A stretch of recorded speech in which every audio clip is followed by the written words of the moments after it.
ప్రభు పేరట మీ అందరికీ శుభాభివందనములు. ఈరోజు మన అనుదిన వాక్య ధ్యానమైన ఎడారిలో సెలయేర్లలోని వాక్యము. అబ్రహాము ఇంకా యెహోవా సన్నిధిని నిలుచుండెను. ఆదికాండము 18వ అధ్యాయము 22వ వచనము. దేవుని స్నేహితుడు కాబట్టి ఇతరుల గురించి దేవునితో వాదించగలడు. అబ్రహాములో మూర్తిభవించిన విశ్వాసం, దేవునితో స్నేహం మన స్వల్ప అవగాహనకి అందదేమో. అయినా దిగులు పడాల్సిన పని లేదు. అబ్రహాము విశ్వాసంలో క్రమంగా ఎదిగినట్టే మనము ఎదగవచ్చు. అబ్రహాము తప్పటడుగులు వేస్తూ ముందుకు సాగాడే గాని ఒక్కసారి ఒక్క గంతులో అంత విశ్వాసాన్ని అలవరుచుకోలేదు. ఎవరి విశ్వాసమైతే పరీక్షలకు, శోధనలకు గురవుతుందో, ఆ శోధనల్లో ఏ మనిషి అయితే విజయం సాధిస్తాడో ఆ మనిషికి అంతకన్నా కష్టతరమైన పరీక్షలు ఎదురవుతాయి. వెలగల రాళ్లను అతి జాగ్రత్తగా చెక్కి పదును పెడతారు. లోహం ఎంత విలువైనదైతే అంత వేడిమి గల కొలిమిలో దాన్ని శుద్ధి చేయాలి. అబ్రహాము అతి జటిలమైన పరీక్షలను ఎదుర్కొని నిలబడకపోయి ఉన్నట్టయితే ఆయన్ని విశ్వాసులకు తండ్రి అని పిలిచేవారు కాదు.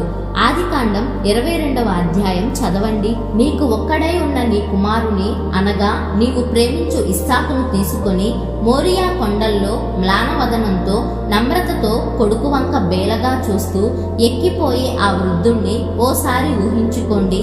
తాను నమ్మకంగా ప్రేమించి సేవిస్తూ వస్తున్న తన దేవుని ఆజ్ఞ మేరకు తన బంగారు కొండ, తన కొడుకు తన ప్రక్కనే బలిగా చనిపోవడానికి నడుస్తూ వస్తుంటే ఆయనలో ఏ భావాలు చెలరేగాయో ఎవరికి తెలుసు? దేవుడు మన జీవితాల్లో జోక్యం కలుగజేసుకుంటే విసుక్కునే మనకి ఇది ఎంత ఖచ్చితమైన గద్దింపో చూడండి. అబ్రహాము మోరియా కొండ ఎక్కుతున్న దృశ్యం గురించి తేలికగా అనుమానాస్పదంగా వచ్చే వ్యాఖ్యానాలను ప్రక్కకి నెట్టండి. యుగ యుగాల వరకు మనుషులంతా పాఠం నేర్చుకోవలసిన మహత్తరమైన దృశ్యం అది.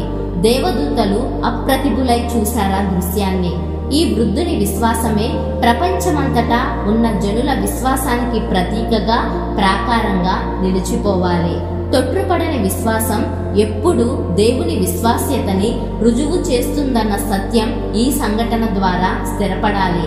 అంటే మనలో విశ్వాసం ఉంటే దేవుడెప్పుడు దాన్ని ఒమ్ము చేయడు. కాబట్టి ఈ విషమ పరీక్షకు తట్టుకొని విశ్వాసంతో విజయం సాధించినప్పుడు దేవుని దూత అంటే యెహోవా లేక దేవుని వాగ్దానాలన్నీ సార్థకమైన పుణ్యమూర్తి యేసు ప్రభువు అబ్రహాము భుజం తట్టి అన్నాడు, నీవు దేవునికి భయపడు వాడవని ఇందువలన నాకు కనబడుచున్నది. నువ్వు నన్ను గుడ్డిగా నమ్మావు, నేను దానిని వమ్ము చేయను. నిన్ను కూడా నేను నమ్ముతాను. నువ్వు నా స్నేహితుడవి. నిన్ను నేను ఆశీర్వదిస్తాను. నిన్ను ఆశీర్వాదంగా చేస్తాను.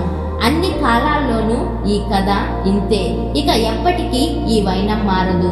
విశ్వాస సంబంధులైన వాళ్ళు అబ్రహాముతో కూడా ఆశీర్వదించబడతారు.